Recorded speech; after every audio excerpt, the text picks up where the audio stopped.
at COP27. I'm Surminski, and I'm very happy to discuss today with Soenke Kreft where we are in COP. What are we doing halfway through?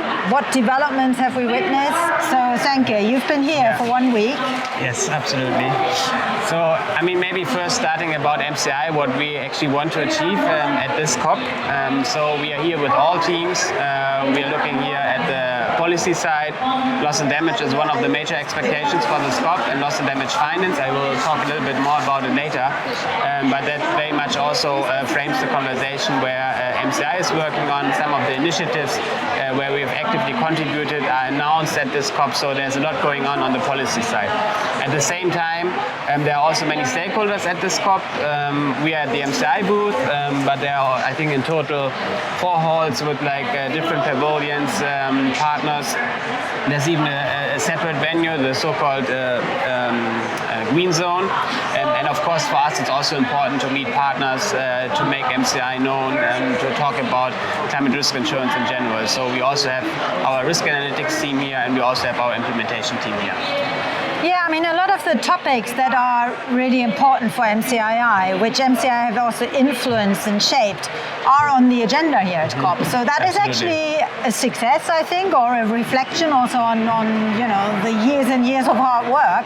So I think, what is your perspective? Is there progress, in particular in this space of, sort of insurance solutions, making them, qualitatively better so that they actually meet the needs of those most vulnerable? Yeah. I mean, maybe let me start on the COP in general, because I think it is important to understand where we are. I think it's not an easy COP, to be honest. The last months have been very rough in terms of international cooperation. There's been many pressing issues like the war in Russia, in Ukraine, inflation, also the strong dollar. So there's really a lot going on, and there is the risk that climate cooperation really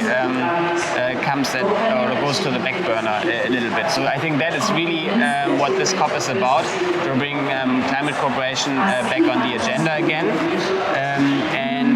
In the first days, we actually had leaders speaking here.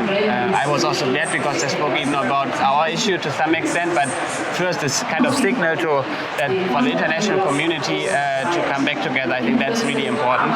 And secondly, this is an African COP. It happens on African soils. It always puts the focus on the impact part of climate change. And it is quite clear that at this COP there needs to be a signal in terms of solidarity to the most vulnerable. Climate risk insurance is one of the potential avenues to do that, but on a general level, there's really a lot of focus on loss and damage at this COP. There was a conversation on the first day whether there will be a separate agenda item, and the parties already agreed on that. So that hasn't happened before, and now loss and damage finance is on the official agenda and is discussed. So I think that in a way is also a success. And then the last big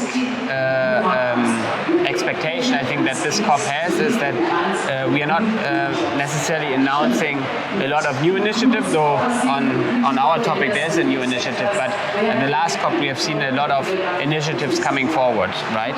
And so this COP is more about also showing what has been the progress, and also to give a little bit of accountability. It has this accountability flavor rather than announcing yet another initiative and yet another commitment. So maybe this on a general level, but I'm also happy to talk about the concrete topics of MCI. Yeah, I mean, I think you mentioned for me it's like 3 A's. It's the Africa COP. Okay. It's the action COP, because we talked a lot about pledges, commitments. So now where are we on the delivery? And then I think accountability, as you put it. So that's really, that reflects, I think, also my impression where we are. So yeah, there is particular today, there's going to be an announcement, the Global Shield initiative. MCI has also been closely involved. Can you tell us a bit more? Yeah, I mean, maybe again, coming from the loss and damage conversation, as I said, it's really on the top of the agenda.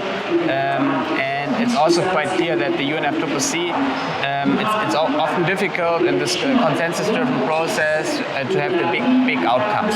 Rather, what we have to see is that also outside initiatives play a role and come together at COP. For example, announced at COP. And we have been part of a conversation between the V20 group of vulnerable countries, so these are the finance ministers of the vulnerable countries, as well as the G7, that already pledged ahead of the COP that at this COP they want to come together and want to create what's called the Global Shield. The Global Shield is going to streamline and better coordinate climate and disaster risk finance and insurance for countries.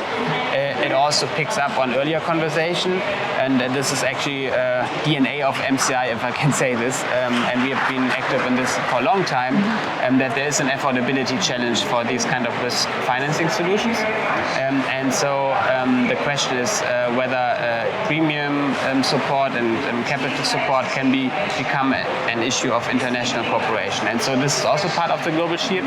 And then, of course, the last part is also the financing commitments that especially G7 countries, but also other countries are putting forward. And we have already heard some welcome announcements on the first day of the leader segment. For example, Germany pledged 170 million to the topic, to the different pools and funds that are associated with the Global Shield, but we expect also many more today. In fact, the Global Shield will be launched, I think, around midday in the pavilion of the V20, and then we will also see how what kind of other financing commitments will come. Yeah, I mean, I think for me it's been really important to see a lot of our partners, MCI partners, where we actually also do on the ground work, are here at COP. And I think this is also a great opportunity to build onto those relationships. And I think I get a sense also that being in one place is actually important. And having a chance to also do these discussions face to face, for me it's not just very enjoyable, but it is also important. And I think what I sense is that MCI over these long years has built so much trust, and that's really also reflected in the reception that we get here. So I think it's actually nice to have this booth here, but there's a lot going on in meetings, and the team is very active. So thank you to you and to the team for actually being so visible and so present.